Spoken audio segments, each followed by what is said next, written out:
गर्दिश के दौर से गुजर रही जेजेपी को वापस ट्रैक पर लाने के लिए दुष्यंत चौटाला काफी कसरत कर रहे हैं। अब उनकी भरपूर मदद करने के लिए दिग्विजय चौटाला ने एक बड़ा सरप्राइजिंग फैसला ले लिया है। नमस्कार, मैं हूं कुलदीप सुरन। आज खरी खरी न्यूज में हम चर्चा करेंगे दिग्विजय चौटाला के उस फैसले की जिसके पीछे उनकी एक बड़ी रणनीति है और जिसका प्रभाव जेजेपी के भविष्य को तय करने का काम करेगा।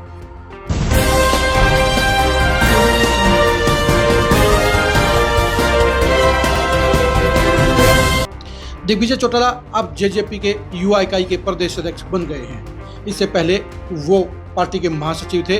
पार्टी का महासचिव बड़ा पद माना जाता है, लेकिन दिग्विजय चौटाला ने बड़े पद को छोड़कर छोटा पद लेना एक चुनौतीपूर्ण टारगेट के तहत स्वीकार किया है।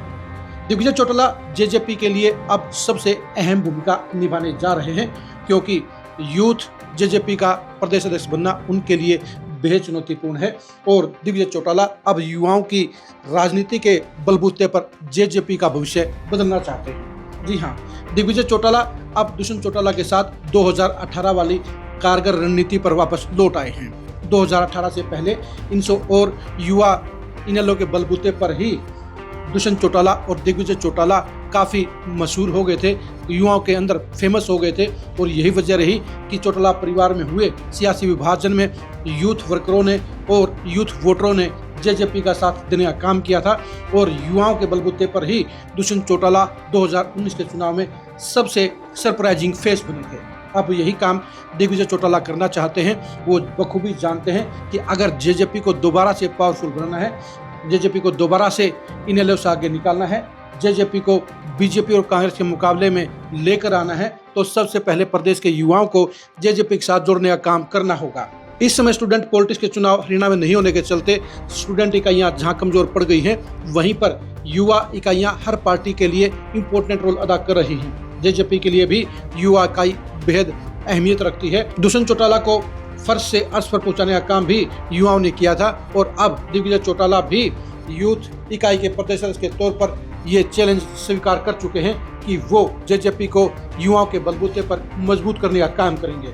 इस समय हरियाणा में जहां 20 लाख के करीब युवा नौकरियों की तैयारी कर रहे हैं, वहीं पर लगभग 50 लाख युवा ऐसे भी हैं जो 35 साल से नीचे के हैं।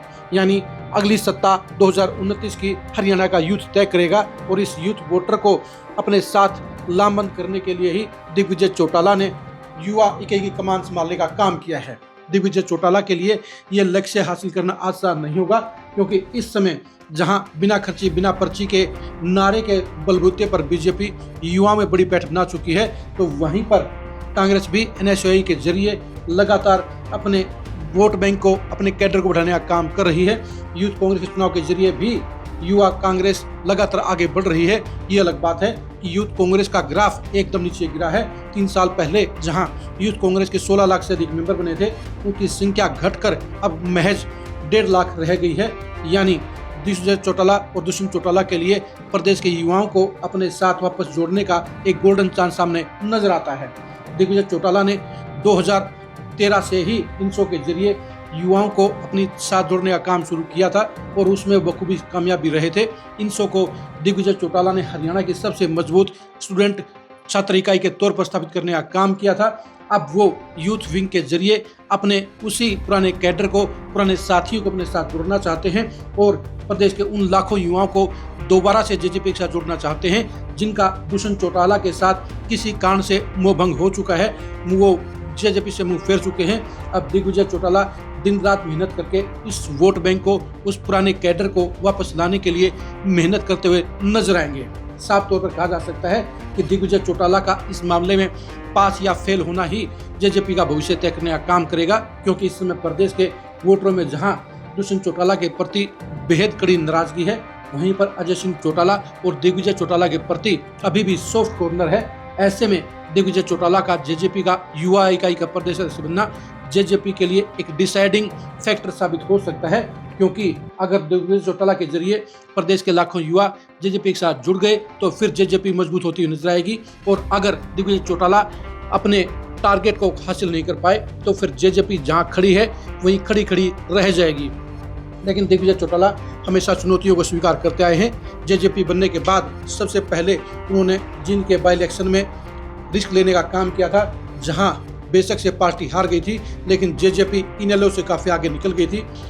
वहीं पर सोनीपत लोकसभा चुनाव में भी भूपेंद्र हुड्डा के सामने दिग्विजय चौटाला ने ताल ठोकने का काम किया था। यानी दिग्विजय चौटाला हर संकट का मुकाबला पूरी शिद्दत के साथ करते हैं। डबवाली के इलेक्शन में दिग्विजय चौटाला ने 30,000 से ज़्यादा वोट हासिल करके पार्टी में सबसे ज़्यादा वोट लेने का काम किया। अब दिग्विजय चौटाला 2029 की तैयारी में दुष्यंत चौटाला के साथ कंधे से कंधा मिलाकर पार्टी की मजबूती के लिए काम करना चाहते हैं और इसके लिए उन्हें युवा इकाई का प्रदेश अध्यक्ष ही सबसे महत्वपूर्ण और सबसे इम्पोर्टेंट पद लगा। इसलिए उन्होंने पार्टी महासचिव का पद छोड़कर प्रदेश इकाई के युवा अध्यक्ष का पदभार संभालने का काम किया है। यानी दिग्विजय चौटाला ने एक बड़ा चैलेंज लिया है, एक बड़ी चुनौती स्वीकार की है और ये चुनौती ही उनकी खुद की भविष्य की पॉलिटिक्स और जेजेपी के भविष्य की पॉलिटिक्स का पैमाना तय करने का काम करेगी, क्योंकि यही सबसे इम्पोर्टेंट फैक्टर साबित होगा। अगर युवा जेजेपी के साथ फिर से जुड़ गए तो जेजेपी दोबारा से मजबूत होती हुई नजर आएगी, और अगर युवाओं ने जेजेपी से मुंह फेरे रखा तो फिर दुष्यंत चौटाला के लिए मुसीबतें खत्म नहीं होंगी। आपकी नज़र में दिग्विजय चौटाला का प्रदेश जेजेपी का युवा प्रदेश अध्यक्ष बनना क्या सही फैसला है? कमेंट करके जरूर बताइए। क्या दिग्विजय चौटाला युवा पॉलिटिक्स के जरिए जेजेपी की किस्मत बदलने में सफल हो पाएंगे? इसके बारे में राय दीजिए। क्या दिग्विजय चौटाला ने सबसे बड़ा चुनौतीपूर्ण फैसला नहीं लिया है? इसके बारे में अपनी राय दीजिए। आप हमारे फेसबुक पेज को फॉलो कीजिए, आप हमारे यूट्यूब चैनल को सब्सक्राइब कीजिए। नमस्कार।